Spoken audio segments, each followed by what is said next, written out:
Hey gang, we're going to solve out two other physics problems with collisions dealing with mass and velocity. Remember, these are really just conservation of energy or conservation of momentum. And so we're going to set these up. I'll show you just a few little tricks with it. So this one deals with a van going with a velocity of 1.5 meters per second. It collides with a 600 kilogram car moving west with a velocity of 1.5 meters per second. After they collide, they stick together. What is the velocity of the van and the car together? So when we set this up, we're doing the same thing that we did before, where we're going to write out before and after.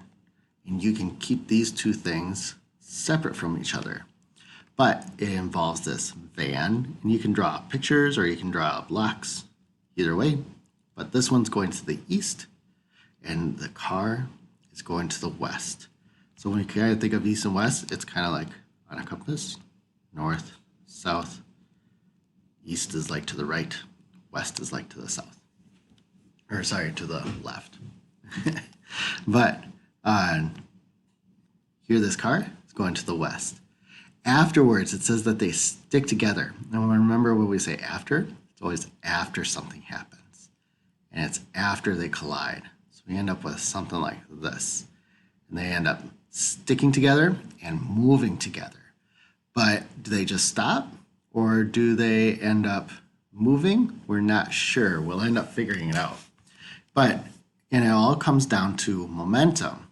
And it's the total momentum on one side, the momentum for the van and the momentum for the car. It's equal to the momentum of the van and the momentum of the car afterwards. When we set this up, this is kind of our base thing. But when we look up at the problem, they don't give us momentums.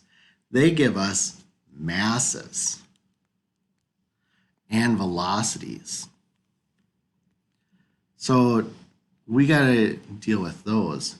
And really, we can figure out momentums because momentum is mass times velocity. So we have to do that in each case. So we need it for the van, but keep in mind this is all happening before they collide.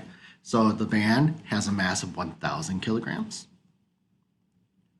The velocity of the van was 1.5 meters per second, and it's going to the east or to the right. So I know that it's positive.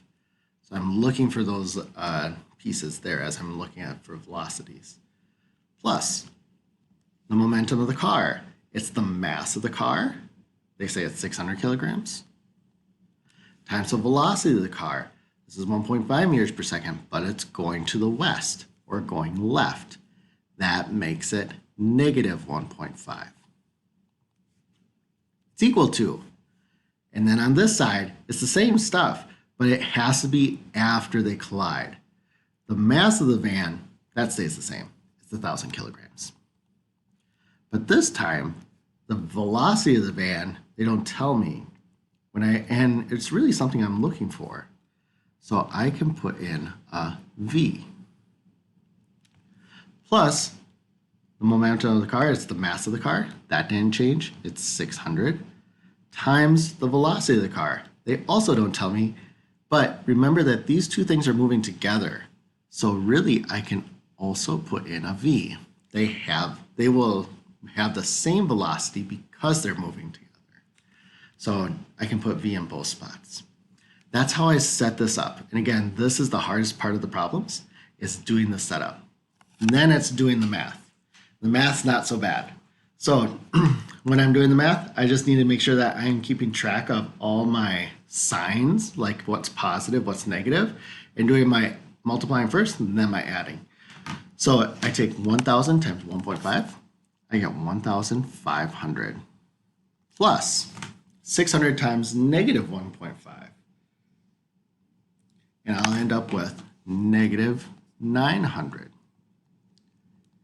equals this side This is the time when I can actually simplify this because they have like terms. It's kind of like having 3x plus 4x.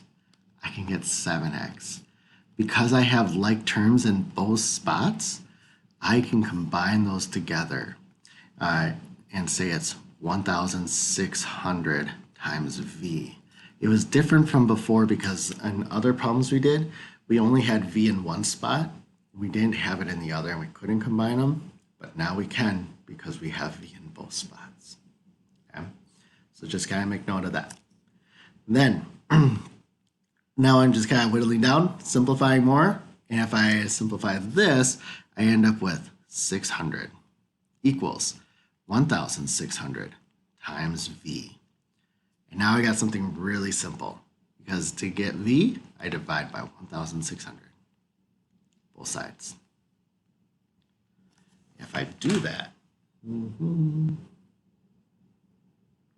I end up with my velocity is 0.375.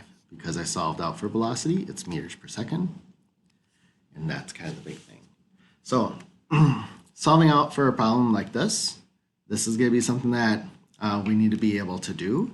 But you also, when you get to your answer, you want it to make sense. These things are colliding. But when they collide, because this is positive, they are moving to the right and they're moving together.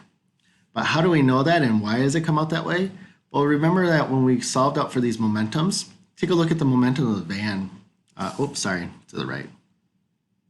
Not to the left, to the right, going that way. The momentum of the van is 1,500. This one's negative 900. The negative just means it's going to the left, but this van has more momentum than the car does. So it's going to end up pushing everything to the right, and it's going to have a speed. But the speed, it's not too fast because the car and the van together, they have a lot of mass together. So that's kind of the gist of it. But this is going to be one type of problem you do need to know how to solve. So make sure that you can set that up. The other type of problem that you need to be able to set up is something like this, with a hunter kind of firing a bullet. I'll just show you quickly what the work is, because this is something that we set up before. Remember that when we started off, we do that before and after part, but before the hunter fires the bullet, when we say before, it's before he fires the bullet. He's not moving and the bullet's not moving. So that means when you set it up, it's the momentum on before side, it's the hunter and the bullet. On the after side, it's the same two things. But then you have to do the mass and velocity. I have units in here and that's okay. But before, the velocity of the hunter is 0. He's not moving. The bullet's also not moving. And so we have that part. And then afterwards, they wanted to figure out what the velocity of the hunter is. So we put a V, but they did tell us for the bullet, they told us the mass, just take it as 0.005 kilograms, okay? And the velocity. They said that the velocity of the bullet is 120 meters per second. So now I can go through and solve for the V. When I do this, you just got to keep track of that V. So simplify things out. This side's all 0 equals 80 times V plus this comes out to be 0.6 when you multiply it through. To get V by itself, though, I have to subtract 0.6 from both sides. And then I have to divide by 80 on both sides. And I will solve for the V. You'll notice that the speed of the hunter that we get it to become, and this is negative. Whoops. You'll get a negative answer, negative 0.0075. And it's negative because if he fires the bullet to the right, the hunter will be going, or feel this kickback to the left.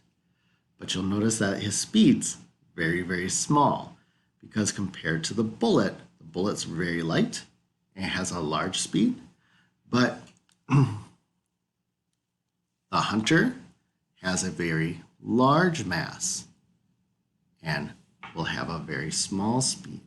And that's kind of the gist of it. Okay? So when you're solving these problems out, you're still doing the same thing.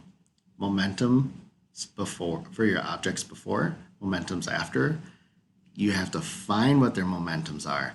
Make sure that you read through your problems carefully of what's before and what's after. And it's mostly the velocities. But as you're reading it, you're also paying attention to direction. Okay? So make sure you reach out if you have questions. You guys will be great. All right, see you after a little bit.